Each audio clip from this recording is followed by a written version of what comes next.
تو وہ کھانا درمیان میں ہی چھوڑ کر اوپر چلی گئیں اور اپنے آنسو ضبط کرنے کی کوشش کی، جس پر قائد نے کہا، فتح تمہیں ہمت سے کام لینا ہوگا، اور اس کے بعد ملاقات کر کے وزیر اعظم اپنے سیکرٹری کے ہمراہ واپس چلے گئے۔ کچھ دنوں کے بعد اگست میں جب پہلا یوم آزادی آیا تو قائد اعظم نے اپنا بیان تحریر کروایا، لیکن حکومت نے پاکستان بنانے والے کے بیان کو چنداں اہمیت نہ دی، لیکن وزیر اعظم کا بیان بہت اعلیٰ طریقے سے شائع کیا گیا، اس کے پوسٹر چسپاں کیے گئے، بینر آویزاں کیے گئے، حتیٰ کہ ہوائی جہاز سے پرچیوں پر وزیر اعظم کا پہلے یوم آزادی پر بیان پر مشتمل پوسٹر پورے ملک میں گرائے گئے۔ قائد کی وفات کے بعد 2 سال تک فاطمہ جناح کو چپ رکھا گیا۔ جب بھی وہ تقریر کی کوشش کرتی تو مطالبہ کیا جاتا کہ تقریر پہلے تحریری طور پر لکھ کر دکھائیں، جس پر فاطمہ جناح تقریر کرنے سے انکار کر دیتے۔ 1953 میں پہلی دفعہ قائد اعظم کی وفات کے بعد فاطمہ جناح کو ریڈیو پاکستان پر تقریر کرنے کا موقع ملا تو ریڈیو پاکستان کے اس وقت کے انچارج زیڈ اے بخاری نے ان سے تقریر میں سے 2 جملے حذف کرنے کا مطالبہ کیا، لیکن فاطمہ جناح نے یہ 2 جملے حذف کرنے سے انکار کر دیا اور ریڈیو پاکستان پر اپنی پوری تقریر پڑھ کر سنائی۔ لیکن جب یہ تقریر نشر ہوئی تو اس میں وہ 2 جملے شامل نہیں تھے، جس پر جب فاطمہ جناح نے اعتراض کیا تو جواب یہ دیا گیا کہ بجلی کے خراب ہونے کی وجہ سے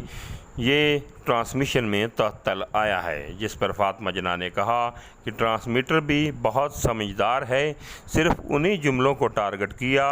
جو نشر آپ نہیں کروانا چاہتے تھے۔ قائد کی وفات کے بعد کئی اہم فیصلے ہونا باقی تھے اور حکومت کی تمام بھاگ دوڑ وزیر اعظم لیاقت علی خان کے ہاتھ میں تھی۔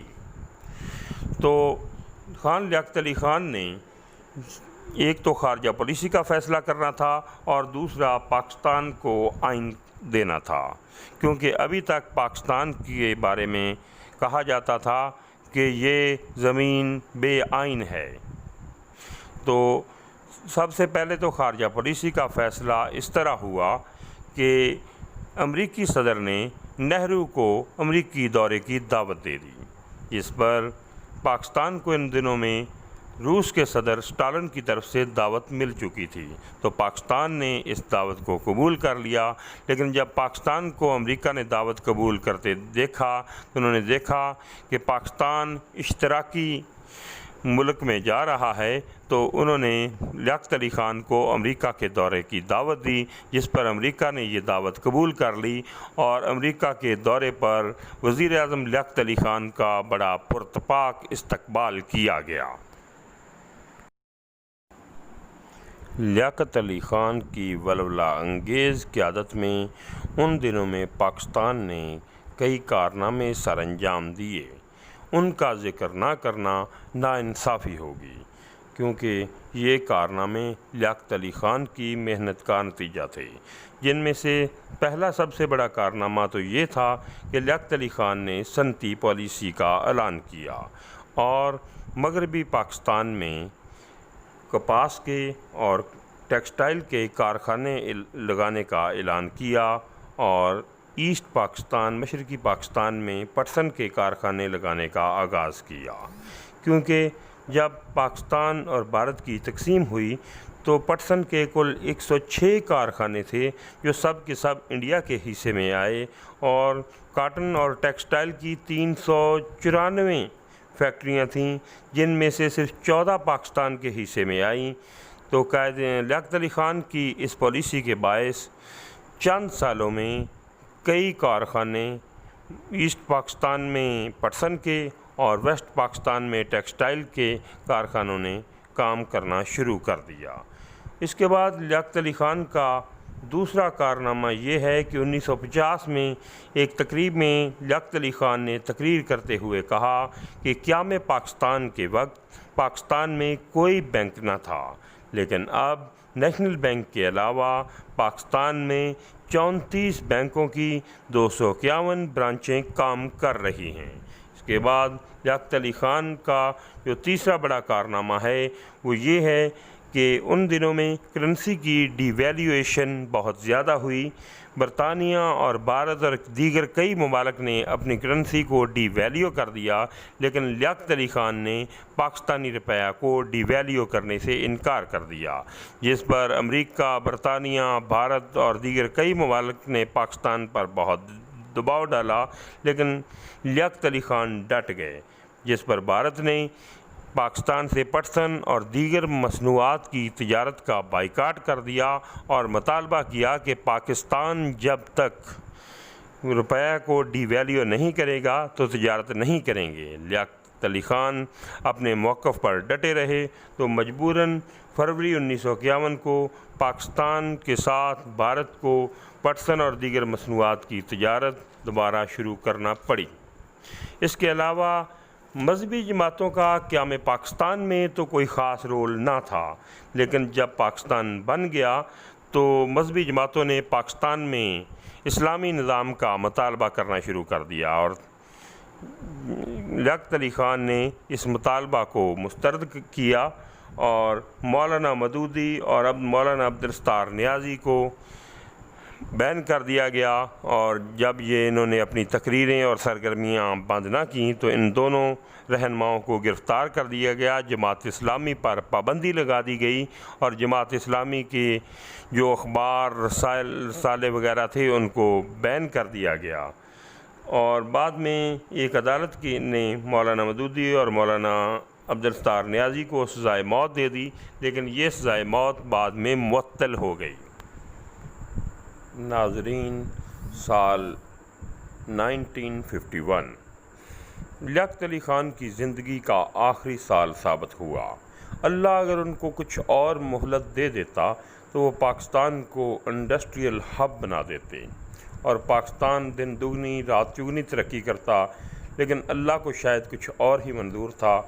16 اکتوبر 1951 کو کمپنی باغ راولپنڈی میں لیاقت علی خان ایک جلسے سے خطاب کرنے کے لیے آئے تو جب انہوں نے تقریر کا آغاز کیا ابھی یہ الفاظ ہی بولے تھے کہ برادران ملت، اور مکہ ہوا میں لہرایا ہی تھا کہ ایک قاتل نے اپنی گن سے 3 گولیاں لیاقت علی خان کو داغ دیں، جن سے لیاقت علی خان وزیر اعظم اسلامی جمہوریہ پاکستان گر پڑے اور موقع پر ہی شہید ہو گئے۔ یہ قاتل کون تھا؟ یہ قاتل سید اکبر علی تھا، جو نسلاً تو افغانی تھا، لیکن نامعلوم وجوہات کی بنا پر حکومت پاکستان اس قاتل کو $156 ماہانہ وظیفہ دیتی تھی، اور اس کے بھائی مظرق علی خان کو $224 ماہانہ وظیفہ دیتی تھی۔ پتہ نہیں یہ وظیفہ کیوں مقرر تھا، اور اس قتل کے واحد ثبوت جو موقع پر موجود قاتل سید اکبر علی تھے ان کو ڈی ایس پی نے موقع پر گولی مار دی اور یہ ثبوت بھی ختم کر دیا گیا، اور اس ڈی ایس پی کو بعد میں ڈی آئی جی تک کے عہدے پر ترقی ملی، اور یہ ڈی ایس پی صاحب ڈی آئی جی بن کر محکمہ پولیس سے ریٹائر ہوئے۔ اور اس کے بعد لیاقت علی خان قتل کی تحقیقات چلتی رہیں، تو ایک بات بتانا بھول گیا کہ جب لیاقت علی خان کو ان پاکستانی وظیفہ خوروں نے قتل کیا تو امریکی اخبار نیو یارک ٹائمز نے یہ سرخی جمائی کہ پاکستان اسیسن آن ریجیمز پے رول۔ تو لیاقت علی خان کی شہادت کے بعد پاکستان سازشیوں کے نرگے میں آ گیا، اور پھر پاکستان کی حکومتیں یکے بعد دیگرے گرنے لگیں، اور لیاقت علی خان قتل کیس کی تحقیقات کو بھی مذاق بنا دیا گیا اور ان کو کسی نتیجے پر نہ پہنچنے دیا گیا۔ نوابزادہ اعتزاز الدین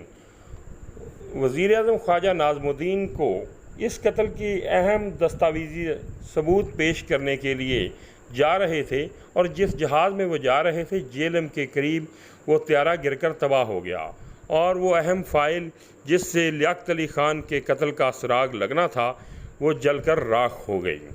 تو بعد کی تحقیقات سے پتہ چلا کہ اس جہاز کے پٹرول میں چینی ملائی گئی تھی، جس کی وجہ سے یہ جہاز جیہلم کے قریب گر کر تباہ ہو گیا۔ 1958 میں لاہور ہائی کورٹ میں ایک مشہور مقدمہ گورمانی بنام زیڈ ڈے سلیری زیر سماعت تھا۔ مقدمہ کی سماعت کے دوران لاہور ہائی کورٹ کے جج نے کسی نکتہ کی تصدیق کے لیے لیاقت علی خان قتل کیس کی فائل منگوائی تو ایڈیشنل ایڈوکیٹ جنرل نے بتایا کہ چیف سیکرٹری مغربی پاکستان کی تحویل میں یہ اہم ترین فائل تھی اور وہاں سے میلارڈ یہ فائل چوری ہو چکی ہے۔ یہ تھے وہ حالات اور یہ تھی وہ تحقیقات میں سنجیدگی جو لیاقت علی خان قتل کیس میں ہو رہی تھی۔ تو ناظرین، ہسٹری آف پاکستان کی دوسری قسط کا ہم یہاں اختتام کر رہے ہیں اور تیسری قسط کا آپ کو جلد ہی پیش کی جائے گی اور اس میں آپ کو بتایا جائے گا کہ ایک ایسا وزیر اعظم جس کو جب معزول کیا گیا تو اس کے پاس کرائے کے مکان کے لیے پیسے تک نہ تھے، اور ایک ایسا معذور شخص جس کی بات کی سمجھ بھی اس کی صرف سیکرٹری کو آتی تھی، وہ بھی امپورٹڈ دوسری غیر ملکی منگوائی گئی تھی۔ جرمن نجداد سیکرٹری کے علاوہ اس کی کوئی بات سمجھ نہیں سکتا تھا، وہ ہمارے گورنر جنرل تھے اور انہوں نے یکے بعد دیگرے کیسے پاکستان کی حکومتوں کو بدلا، کوئی وزیر اعظم مہینے کے بعد، کوئی 2 مہینے کے بعد، کوئی 13 دن کے بعد۔ اس طرح سے پاکستان کی حکومتوں کو مذاق بنا دیا گیا۔ یہ سب واقعات ہم بتائیں گے آپ کو ہسٹری آف پاکستان کی تیسری قسط میں۔ تو جن دوستوں نے ابھی تک میرے چینل کو سبسکرائب نہیں کیا وہ میرے چینل کو سبسکرائب کر دیں اور بیل آئیکن کو بھی دبا دیں تاکہ نئی آنے والی اقساط کا نوٹیفیکیشن آپ کو فوری طور پر مل سکے اور آپ وہ ویڈیو دیکھ سکیں۔ تو اگلی ویڈیو تک کے لیے دوستو اللہ حافظ۔ ملتے ہیں ہسٹری آف پاکستان کی ایپیسوڈ 3 میں۔ فی امان اللہ۔ اللہ ہمارا اور تمہارا حامی و ناصر ہو، آمین یا رب العالمین۔